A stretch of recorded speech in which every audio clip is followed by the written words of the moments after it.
right? We're the peacemakers. Governments aren't the peacemakers. We're the peacemakers. We're helping people get together. We're inspiring the idea that we're stronger because of our differences. He speaks Italiano. I don't speak good Italian, but when it rains, he knew I needed an umbrella. Right? We got this. Yes, exactly. That's right. That's commonality.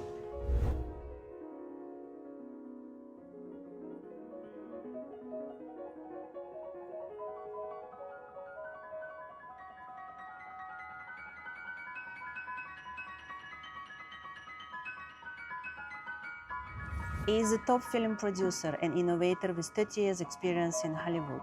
He lead movie production and Amazon MGM.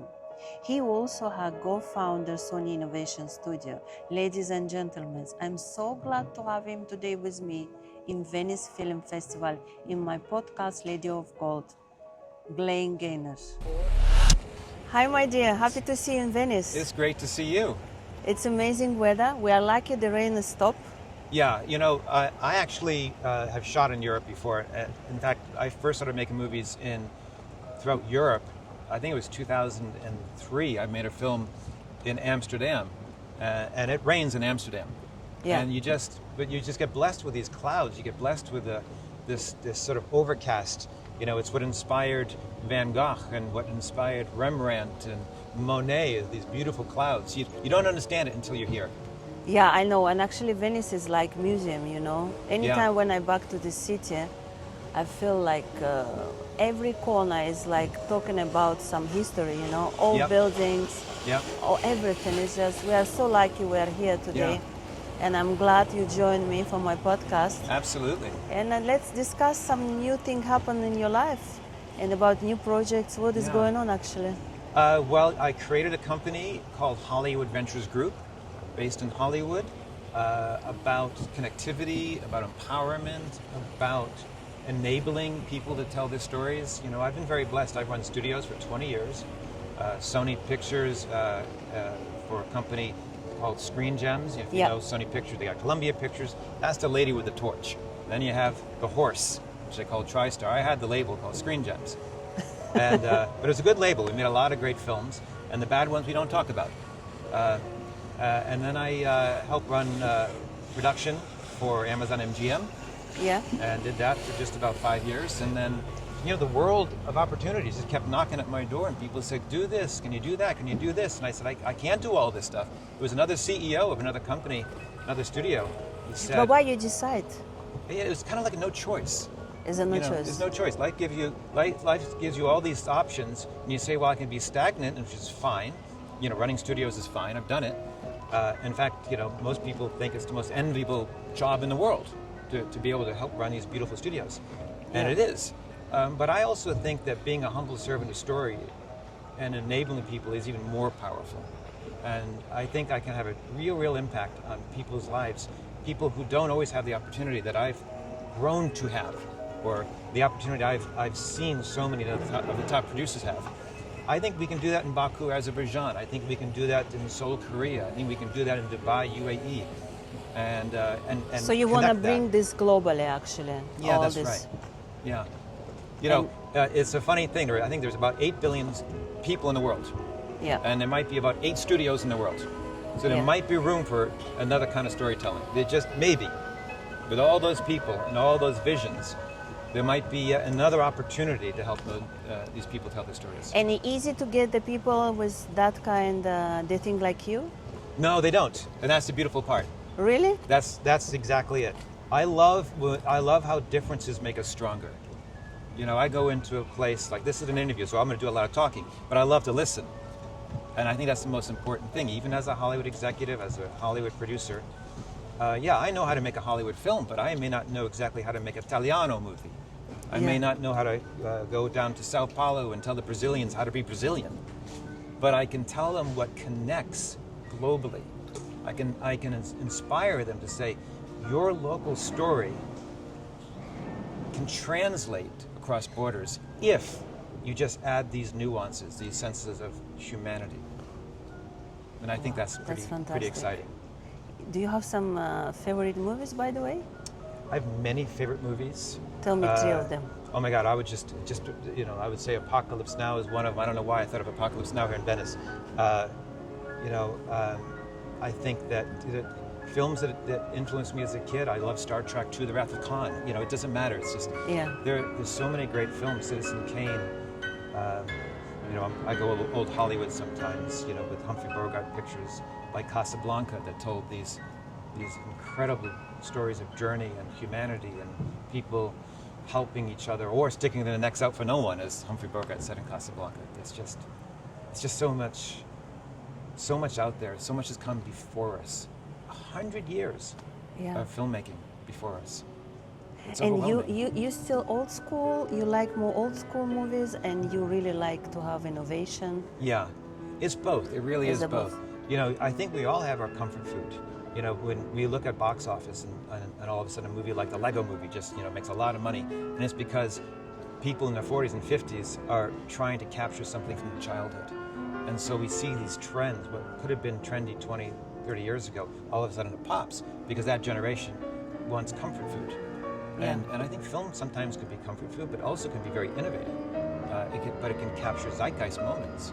You're seeing K-pop movies just killing it right now because there's that globality, you know. But 20 years ago, it wasn't something that was world recognized, and that's how fast this world's moving. Dubai chocolate, nobody knew about Dubai chocolate. Yeah, exactly. And then all of a sudden, it's, now you know, it's very everybody. famous. Yeah. I was in Los Angeles. I live in Hollywood, and I was walking down Hollywood Boulevard, buying some records, and somebody was selling Dubai chocolate on Hollywood Boulevard. You know, it's okay. That is so cool, really. Yeah, I'll get my chocolate from Dubai. So you but like I'm lucky. Dubai chocolate? Yeah, that is good. That is so good. Actually, it's very different, you know. Very pistachio and a chocolate. Yeah. It's amazing idea, actually. Yeah. But what is your strategy like later on the production? So when you produce, how you create that leadership inside? Because you have so many people on the one project. How you manage that? That's a great comment, or great question. Phil Tippett is a director I worked with a long time ago, and he got the Academy Award for something called Go Motion that he invented for Steven Spielberg for Indiana Jones. That roller coaster was going down in the shot. They had a whole roller coaster sequence, and it was miniature, and he needed to get the blur in there. But anyways, he got the Oscar for that, and I was making a film for him. And he said, you know, on set, crew, heads of department, they're like soldiers, and they need direction from a director. They need to hear it, and they all need to march to the same step. Producing is understanding the director's vision and enabling it. I might have a vision myself, I might develop a film, but on set, we have to get behind that director, and we got to help that person tell the story. So to me, it's about unanimity once you decide the vision. And vision's very important. People they need leadership in those moments. It doesn't mean that if you're a cinematographer, production designer, head of the department, that you don't bring those ideas. Even as a producer, you can bring those ideas to the director, but then the director's got to actually direct. Yeah, because you are on the all process, right? You that's involve right. yourself for all process. Yeah, we do. We oversee the entirety of the production. Yeah. Even as a studio executive, you know, you're overseeing the totality of it. You may not be on set every day. In fact, you might be a studio boss and never step on set. But you have to understand the totality of what you're trying to create, where you're creating it, how much it's going to cost to create it. And, are they making the right choices? I remember a studio president who ran Columbia Pictures defined studio executiving, if that's a word. He said, look, a studio executive is responsible for taking care of the director or the producer. And you never want the director or the producer to go to the studio and say, how did you let me make that mistake? At least help them where you can. And if you see them running, you know, driving 100 miles an hour to a brick wall, tell them, guys, this is what you might face. I'm just saying, you don't have to listen, but I'm giving you advice. So you can't tell me I didn't give you the advice. Yeah. And what is your advice for new generation, for people that want to be producers? I think you have to really understand what is the sense of urgency of the story you're telling. You know, I was in the south of Italy just a month ago, and I met a couple of young filmmakers, and they told me about something very important that's happening in Rome to the younger generation, and that to me sounded like something very important. It may not be a story that I would have developed. I just might produce it. But to me, when they told me that these kids are being impacted in a certain way, and some of them are hurting themselves, some of them are dying because of this, I said, okay, you know what, that's a responsibility to see if I can help you tell the story. But if we tell the story, it has to be entertaining. It has to be something the marketplace wants to pull in. Yeah. So it's always that balance, you know. And this balance, you actually need to keep it. You have to keep it. You have to keep it because we're not a history class. This isn't college. This isn't high school. This is entertainment. Yeah. So you want to be able to make sure that if you do have something important to say, you say it in a way that's fun. It's dynamic. It's interesting. It can be bold. It can be tough, but it's got to be entertaining. How you choose? You know this is right person for your project. You choose the person who relates to the project and can take that inspiration and turn it into action. I've got Italian directors, filmmakers, Emirati, Arabic in general. Find people who relate to the region, to the story. Give people a chance, but make sure that they have what it takes to succeed. Yeah. Because oftentimes in filmmaking, particularly in independent filmmaking, you get people who have a cause, and they say, "I want to do something for the cause." If you do it right, you help whatever that cause is. If you do it wrong, you hurt the cause that you were trying to help. So you got to be very mindful about that. We made a lot of films at Screen Gems that empowered African American voices at a time when it was harder to cast with African American, to empower the African American community. Had we failed, we would have done more damage. But we succeeded, and we helped inspire more people to get into the marketplace. Yeah. And how long take to produce one movie? How long? Yeah. Oh, it can take years. But when you finally get to Years. shoot, it's absolute years. Yeah. Wow. For example, like, tell me one example some movie you produce. How long did it take to produce this movie? Well, it's really the development, and that's why they call it development hell. You're pushing and trying to get something developed. The thing is when you start from scratch. I've been in a process where we, as a studio, this was another studio I was working at about a decade ago, thereabouts, and we bought a book. And my studio president had this book, and he was at a conference, and the book was called Act Like a Lady, Think Like a Man by Steve Harvey. And he was in the elevator, and a woman said, "That's a great book." He said, "Really? I just bought that book for $1 million. And she said, "Honey, you overpaid. I paid $13.95 for my book." But we bought that book, and then we thought, okay, what are we going to do with this book? It's not a screenplay. And we hired a couple of writers, and we say, this book has themes. Mama's Boy and Bravado and all these different characters. Let's create characters from those themes, from those chapters. And we came up with all these characters. And then we got a screenplay, and then we tested the screenplay out in the marketplace, with casting directors, and we brought in Kevin Hart and brought in all these great actors, and then we made the film. So that development process, even for a studio, took about a year before we got into production. And then you got 12 weeks or so prepping it, and then you got 7 or 8 weeks to shoot it, then you got 24 to 36 weeks to post it, then you've got to get it into the marketplace. So it takes a few years. Wow. It's a daunting process. So actually, when you start to produce some movies, you don't know exactly when it will be finished, right? Even if you have all financial part is done. You have variables. You might go in there and say, I've got this, it's going to be a great film, and then you watch the dailies and you say, my God, the dailies, which is like every day's worth of work. You say, this is fantastic. And then you see it cut together and you say, it's missing something. Yeah. How did we not see that? And then you've got to go back and reshoot, and then that takes time, and that takes more money. It's not a science. I belong to the Academy of Motion Picture Arts and Sciences, and there are sciences, but it's still an art form. Yeah, and you have experience like you make some production and is money not enough? Well, in my job, I like to say I get everything done on schedule and on budget, but Yeah. sometimes you do go over budget. Really? You do. You can. And some of the greatest films in the world have gone over budget. And Steven Spielberg did Jaws. He was twice over schedule, way over budget. The studio was nervous, and that was the world's first blockbuster. I remember talking to a director named Tom Mankiewicz, whose father wrote and directed A Letter to Three Wives and All About Eve. Oscars and Oscars. So he was, at the time, the only director to get back-to-back Academy Award wins. And Tom, who helped write Superman and Live and Let Die, he said, you know, when I make a film, if I go a little bit over budget, Yeah. the studio gets a little bit upset with me at first, but if the film's a hit, they forget that I went over budget. If the film's not a hit, I don't work again. So sometimes the director, they've got that push and pull. So you need to take risk. Well, the director thinks so. The studio may not think so. Yeah. Right? So it depends on what side of that coin you're on. And that's why filmmaking, studio productions can be challenging.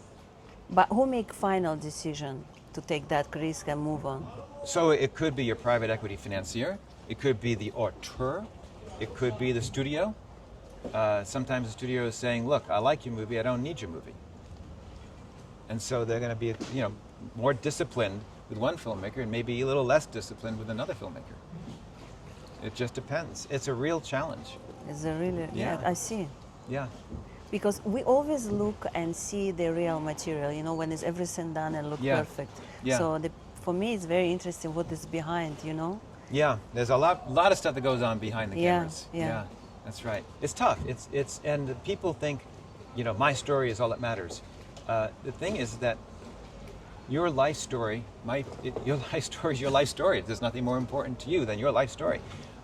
But if you don't have the platform, people say, okay, well, why do we care about your life story? Yeah. How many other people relate to your life story? What is it about your life story that I want to know? And in fact, millions of strangers who don't know you want to know. And if you can start to answer those questions, you might just have a story that people want to see and hear. It's tough because we're dealing with millions and millions of people in the audience, and audiences are not something that's abstract. An audience is a bunch of single people making Yeah. up millions, and you're getting each one to say, I need to see your film. Do you have that feeling when you produce something, you know this film will be successful, or? Yeah, I like to say we do. And I've been in the business long enough to say that I've been on set and I've called the studio boss and say, oh my God, we're making such a great film. This is incredible. He says, really, you think so? It's going to be a great trailer. Yeah. Because the studio boss at that point was really only interested in the trailer. Could it get him into the theater on the opening weekend? Which, again, the marketplace has changed, but we used to make movies sometimes just for the trailer, just for the opening weekend, hit that 20 million, hit that 25 million, and then watch it subside, and then move on to the next. I like to say, today, what I want to do is make films that I'm very excited about, that I feel really need to be in the marketplace. Any new project you work about? Yeah, there's a lot of projects we're working on. Some are still top secret, and that's fine. But I've got great filmmakers, award-winning filmmakers we're working with. You know, there's a film that we have in development that we're going to be taking meetings on while I'm here. This one's called Greenland Time. We don't have a director yet. And so a lot of these movies is about, okay, well, I've got to get the director, and then I've got to get the cast, and then I've got to understand the marketplace for the film. What's Yeah. the value of the film? So it's a constant process. You know, and budgets do matter. You know, a friend of mine who runs another company said, there are no bad movies, only movies that cost too much. So you got to make sure you make your money back, because if you make your money back, you can do it again. And we want to be repeatable. You know, it's very interesting for me how you convince people to invest money for movie. So for me, I never want to convince somebody to spend money. I really think even with my financiers, they want to be pushing themselves on you. I don't want to be pushing myself on them. And that should be the entire process for me. Because everybody has to believe in what you're making. Yeah. I've made films for the studios. I've made independent films. My independent films have all done well. Studio films varies on marketplace. But I don't think you want to convince. You just have to show people you've got the passion. Let them decide. I think that if you have the right story, you're going to find partners who believe in that film as well. But you got to have a business model that makes sense as well. Yeah. Yeah. Thank you so Yay. much. Grazie mille. Grazie mille. Okay, we were just in the middle of some great conversation. Why are we telling films? Why is it important? Yeah, tell me. I think I made a film a long time ago called Happy Texas. Yeah. And this is the great, so you asked the question, how do I get money to make a film, right? Yeah. You know, an accountant once said to me, an independent film is that you raise yourself, let's say $100,000 US. That's all the money you have. Then you call MasterCard and you get a credit line. And then you max out MasterCard. Then you call Visa and you say, hello, Visa, do you take MasterCard? Right? You start maxing these credit cards out. Are you serious now? No, this is what happens a lot of times, make people independent films. In fact, I did that the first time I ever made a movie. First time I ever made my own film, I was calling MasterCard and asked them if they took Visa. Yeah. Because I was in debt now. It's okay, because movies got me out of debt. That was my first film. But this is a lot of risk. So It's much a lot risk. of risk, yeah. It's a lot of risk. But if you believe in something that badly, then, look, I'm not a hypocrite. I did it. But I Yeah. did it once. And that one film got me 45 other films as a producer and hundreds other as a movie executive. Wow. So, I'm not going to complain. It's incredible. That film did okay for me. So, but at some point, if you're an independent filmmaker, you do run out of money. You've called your uncle, you called your brother, you called your sister, you called your parents, you called everybody. You've maxed out. Now what do you do? Right? The trick is try not to get into that situation. Try to lean into something that you understand. Although the paradox is, when we were making Happy Texas, which we made for about $1.5, $1.7 million, sold for like $10 million at Sundance, it was at the time the highest grossing selling picture in Sundance history. What we did in that situation is I tried to raise money for the film director. I was working with Bank Paribas. I had contracts standing by. Then he finally said, you know what, I've got family, they have stocks, they'll borrow against their stocks, we're good. Glenn, can we make this film for 1.7, 1.5? I said, yes, we did it. We made this incredible film. I got him on schedule, on budget. William H. Macy was in the film. We then took it to Sundance Film Festival, and we were a big hit. Wow, it's incredible. Right? And that helped all of us, because then William H. Macy was talking to somebody else. He said, oh, Glenn's a great producer. And then he helped get me on another film called Panic with Donald Sutherland and Tracy Ullman. We had a fantastic time. So, once you've got your process, and once you're trusted, people will say, can you do that for me? But you always want to make sure you've got more than just one story in you. A lot of times film directors come out and they make this great film and it makes a lot of money, and then they get a second film as a flop and they go, how's that possible? I said, well, that person had one film. Yep. So to me, filmmaking, this whole process, the reason we created Hollywood Ventures Group, it's about longevity, it's about repeatability, it's about going back to the marketplace again and again and succeeding for all the right reasons. If you fail, it's not because you did something wrong. Sometimes in the marketplace something can happen. You got pandemics, you get all kinds of crazy things that can happen. But just make sure you're doing all the right steps. But if you haven't done it, it's hard to say what are the right steps. That's the challenge. So, if you haven't produced a film before, and you have access to somebody who has done a film before, maybe lean into that person. But check them out, because people have crazy credits on IMDb that don't mean anything. They could be executive producer because they just gave somebody a $50,000 check or something. Make sure they know what they're doing. And how you choose right team before you move? That's going to depend, because there's so many variables to that. If you're in your own world and you're far away from connectivity, you've just got to be able to rely on your best judgment. It's really a judgment call at that time, because there's just so many ways to do it the right way. And if you're an independent film, you might do the whole thing through subsidies through your own government. There could be not just tax credits, but there could be funds, there could be organizations that believe in your project. So there's many ways to do it. Yeah. So, but anyway, you need to take the risk. Anyways, you're taking a risk. Yeah. Yeah. And what is your advice for new generation? They want to come and do movies and they want to be successful. Yeah, I think my advice for new generation is never get into a gondola in Venice when it's going to rain. I think that's the trick. Yes. No, I think we're okay. What, umbrella or no? No, I don't know. At the moment we are that's fine. good, see? But because he's a good producer. This is good. That's filmmaking. That's filmmaking right there. Yes, I know. Right? An umbrella, you're okay.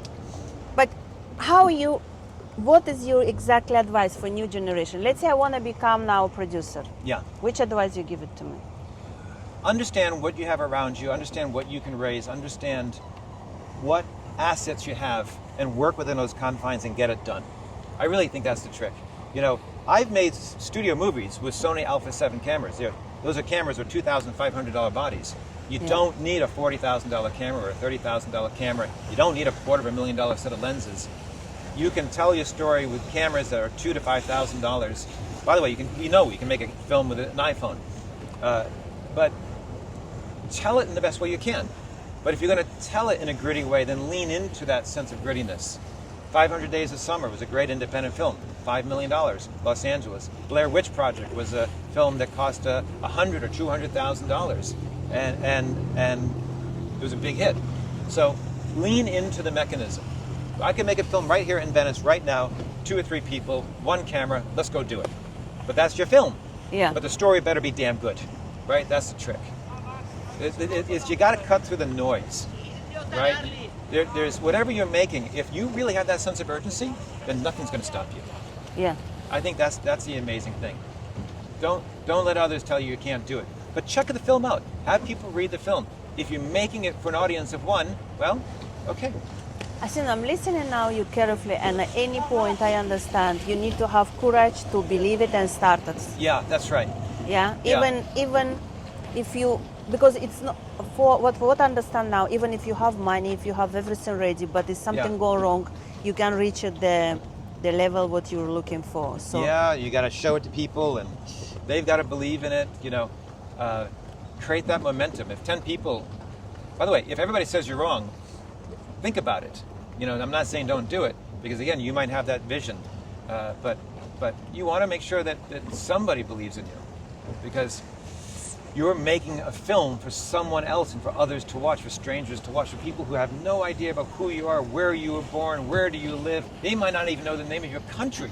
It's okay. Get that story out there. You know, that's the trick. What is your background? Where you study? So my background, I actually grew up in southeastern Massachusetts, and I grew up on a river, not as beautiful as this river. It was a polluted river called Fall River. And then I moved to Boston, and then I moved to Hollywood, literally Hollywood. And I went to Cal State Northridge, studied journalism, because I didn't think I could break into the movie business, because when I was trying to get into the film industry, everything that happened behind those walls at Paramount, at 20th Century Fox, at old MGM studios. And so I started making independent films and slowly broke into the studio system. But, you know, and I think that's why I share that story, is because if somebody meets me today, they say, "Oh, well, you're Hollywood legacy. You're famous in Hollywood within your circle." But I didn't start that way, and very few of us have. There are people who are in the business whose parents ran this or ran that, and God bless them, because they're also in the business because they're good. Yeah. You know, their parents were good and they're good. In my case, I broke in. That's fine. I got friends who had nothing to do with the industry, flew to Korea and flew to Japan and watched movies that the Americans at that time weren't watching, got those IP rights, those intellectual property rights, came back to LA and said, "Look at this Korean film, I want to do that in English." And they've made a lot of money. So, you know, it just depends.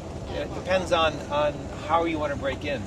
And everybody's journey is going to be different. That's what I'm excited about. I'm excited to meet new people with new stories. But what is the most important thing about telling a story? Is it this or is it this? Right? So What for you? For me, Yes. it's the passion, it's the heart. You know, Walter Salles is a very famous director in Brazil, and I was in Brazil a couple of months ago, and I was talking to one of his writer-directors, and Walter Salles said to the guy, "You've got a good script, I read the script, but you're missing the heart. Do me a favor, go into the rainforest and go find yourself. Go find yourself in the rainforest. Connect with God, and connect with the trees. Feel it. And after you've felt it, write it. And then show it to me. Show me some heart." Everything we do needs heart. This is not a science class. Yeah. So if you have the heart, that translates. Because everybody around the world wants basically the same thing. We all feel basically the same thing. We want a little bit of decency. We want a little bit of integrity. We want love. We want inclusion. We get scared. These are the things that translate. You believe in love? I do believe in love. I do. I believe in love for my family and my friends. And I believe in love with humanity. It's so important. Very important. We can't survive in this planet unless we love each other. Yeah, without love. And if you can't find love in Venice, where are you going to find it, you know? But you know, the funny thing is, so love, what is love? Love is it a romantic comedy? Yeah. Is it an aspirational film? For years at my studios, the marketing people said, if you're making a romantic comedy, go to Venice, Italy. You know, you might see somebody on a gondola. Go to Paris. People fall in love in New York. But for some reason, I never said, go to Baku, Azerbaijan. For some reason, I never said, go to Lebanon, go to Sao Paulo. The thing is, you know what? They do fall in love in Baku, Azerbaijan. Yeah, of course. We've got to change that. Yes. I want to see a romantic comedy. I want to see Sleepless in Baku. Right? Let's change that narrative. Yeah. Let's do it. Absolutely. Let's That's do it. exciting. Yeah. Right? That's so exciting. I agree with you. Let's get somebody who's in Venice, Italy, and Baku, and they love each other, but they can't see each other. And so the Italian from Venice has got to go to Baku, or vice versa. Yeah? That's the story I want to see. Yeah. Right? I think so. You can make it one. I believe so. I think we can do this. Yeah. Yeah. I think so. Yeah. Yeah. That's where we come here. And we come here for the cappuccino and the espresso and good wine. Yeah, and the rain is coming serious. No, but it's good. This is good. Yeah. I've shot in the rain, by the way. I've shot in the rain before. And the nice thing about the rain is it comes down and then it always stops. It's okay. Yeah. How you like to spend your free time? I spend my free time writing books. I spend my free time developing stories and traveling. And traveling. Yeah. I'm never stopping. Every morning is purposeful. I do mean that. I wake up at 7 o'clock in the morning, I'm doing something purposeful. I see my wife from 6:30 to 7 for dinner, and then I'm back at doing something purposeful, and then I go to sleep. It is a constant, you know. Yeah. I don't mind it. I don't mind it at all. But that's because I have a lot of important stories that I want to tell personally. A book I just finished writing that I want to get marketed, which you'll hear about when it's ready. But these are all the opportunities that are in front of us. And you don't get it if you're idle. You write book about yourself, right? I wrote a book about journey. myself that was 120,000 words, and I tested it out in the marketplace, and guess what? The publishers came back and said, it's an excellent book. It's your second book. Because they said, you don't have a platform yet. So then I met somebody at a party who worked at United Airlines, so still does, and has an incredible story about himself, part of the Iranian diaspora. And I was so moved, I said, sign this napkin, I'm writing a life story. So I want to get that to market, but it's the same thing. He's not world famous, but his story should be, because it's part of the Iranian diaspora. It's part of a journey that millions and millions of people are taking. But that's the amazing thing. Here I am with all these connections in the world. I still have to do the homework. Yeah. Right? I still have to show my colleagues in Hollywood, in the publishing business, that what I wrote has value for the world. And that never stops. You make a great movie, you have a great time making it, and if you want to do more, you got to start all over again. And you have to convince people, yes, this is as good as my last film. You know, at Screen Gems, we would have hits after hits. We never talked about the hit on Monday morning because it was done. Now we talked about the next hit. Yeah. Right? And that's what this journey is all about. It's about helping people tell their stories. We're very blessed at Hollywood Ventures Group. We're helping people build cities and studios and cultural centers. We're helping people realize their best versions of themselves. And that is so important today. And that connectivity, because if I can help somebody halfway around the world, they might actually get interested in the other halfway around the world part. You know, as I, from Hollywood, go to the Middle East, somebody from the Middle East might say, oh, let me go to Hollywood, right? It's that globality, Yeah. right? We're the peacemakers. Governments aren't the peacemakers. We're the peacemakers. We're helping people get together. We're inspiring the idea that we're stronger because of our differences. He speaks Italiano. I don't speak good Italian. But when it rains, he knew I needed an umbrella. Right? We got this. Yes, exactly. That's right. That's commonality. Tell me, what is your favorite sound? I think my favorite sound is the sound of a single oar in Venice Canal and the wood on wood and the gentle clapping of the water. This moment right now is my favorite sound. Being in this moment is my favorite sound. Really? Yes, it's you know, you get anxious when you think about what will be tomorrow, and you can get depressed about what you did yesterday. But if you know you're in the right moment, then I can't think of a better sound. Wow, that's so impressive. True. Impressive because it's true. This moment between you and me, this sound is incredible. And we'll Thank you. never have this reality again. And you know, what we do in storytelling is we try to recreate realities, but the only truth is the moment you're in. The second you tell that story, it's fabricated, it's a story. It's not reality. It's hyper-reality, it's nuanced reality, it's condensed reality, it's an interpretation, it's a story. Yeah. I'm And agree so with we you. enjoy these moments. Yes, we actually really Yeah. enjoy the moment because we are so lucky we're here. We have We're here. chance Yeah. to be in Venice, Yeah. you know. Yeah, rain or shine. Yeah, And that's a great thing. that doesn't matter. By We the way, still- romantic comedies, the kiss is always better when it's raining. Right? You know, if it's perfect sky, like, oh, okay, I've seen that. How many times have you seen a romantic comedy and they come together and it's downpouring and they're kissing? You're like, oh, okay, that's fantastic. Do you have know? some experience? Ah, Do you have some experience, like some funny experience behind? when oh, you make behind the some- cameras. Yeah. Oh, my God, there's so many of those things. I mean, I've been in the highest buildings in New York with Justin Timberlake, shooting on high rises, and Justin saying, you know what I love about movies is in the movie business, you guys have got to get it right. But in the music business, he said, we can make an okay song, but we can dress it up in a music video. And then he turned to me and says, well, what do I know about music? I said, Justin, I think you know a few things about music, but that's okay. I have gotten smashed making films. I'm sorry, it was when I was making independent films, but look, I Yeah. was very blessed. I produced Nicolas Cage's directorial debut. And Nick Cage had just won an Oscar for being drunk. And he came knew drunk. Nicolas Cage, because he made a film where he was drunk and got an Oscar for it. So Yeah. he knew how to drink better than me. So we'd be making a film in New Orleans, and we'd say, okay, cut, we're done. We'll go upstairs to his home. We'd have a couple of glasses of Macallan 21, and then, so you want to go out? And I go, yeah, Nick, let's go out. So we walk down the street to Decatur Street. There's a restaurant that's about to close, and then, of course, the guy at the restaurant sees Nicolas Cage. He lets us in. We have the most magnificent dinner. We have Opus One, vintage, a couple of bottles of Opus One.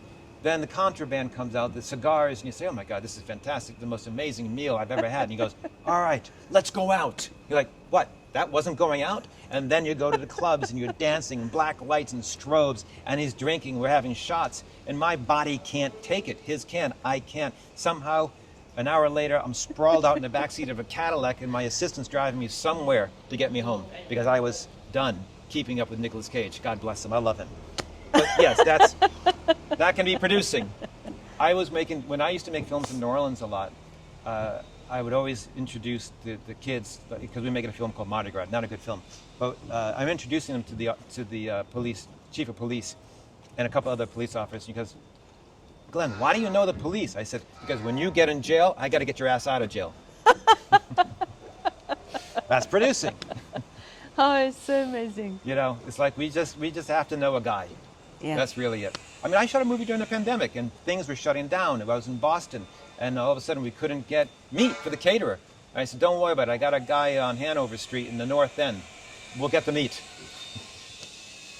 Wow. Right? That is exactly what producing is. It's just knowing everybody you need to know to get something done. And by the way, what did I say about the rain? It stops. Yes. And if you're an amateur filmmaker, you say, cut, it's raining. You say, hold on, it comes and goes. Yeah. It's And very, think very of the true. magical moment we would have lost if we said, oh, I can't do this. It's drizzle. No. We're still doing. We still do this. We still. We don't stop. No, we We're don't stop. storytellers. Yes. Right? We Even need if to you go make through it happen. construction. Exactly. I'm agree with you. I'm on the same page with you about that. So One you of the- need to believe it, and you need to do it anyway. You have to believe it. You know, one of the Yeah. greatest scenes in a movie was Dustin Hoffman. He's walking down the street. He says, hey, I'm walking here. That wasn't scripted. He almost got hit by a car. Right? Dustin Hoffman was walking down the streets of New York. He almost got hit by a car. He was in the moment. He goes, boom, boom. Hey, I'm walking here. you capture that. You capture those moments. And that's why it's always exciting. Do you see some people when you make the production, the people start to love each other in the process of the movie? Yeah. Like they start date each other? Yeah, you know, in Hollywood, it's getting harder to become intimate on sets. We've got a lot of rules, and I think that's fine. But for years, people would become a little more romantic on the sets than they were today. Yeah.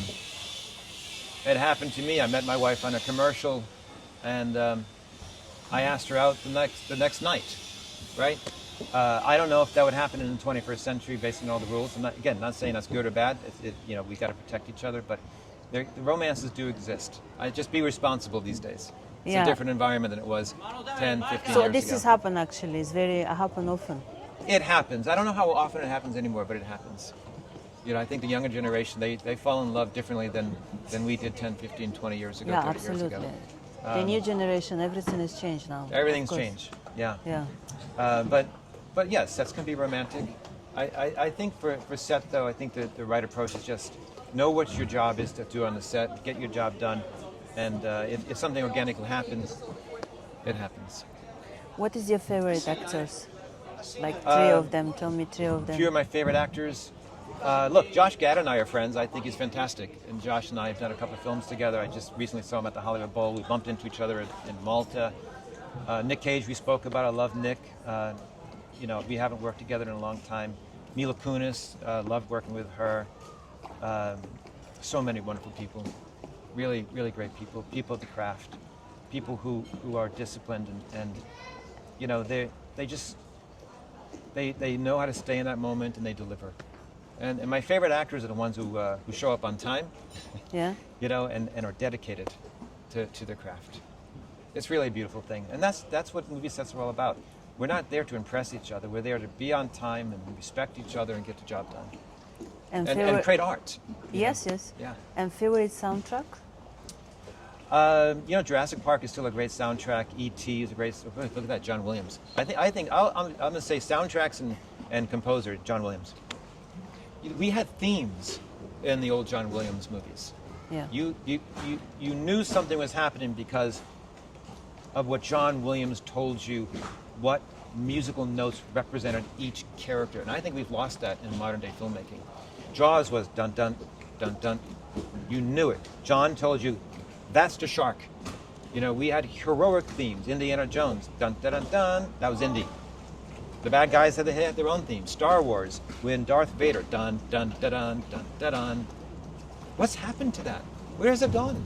I don't want to sound like we're old generation, but there was something beautiful about that.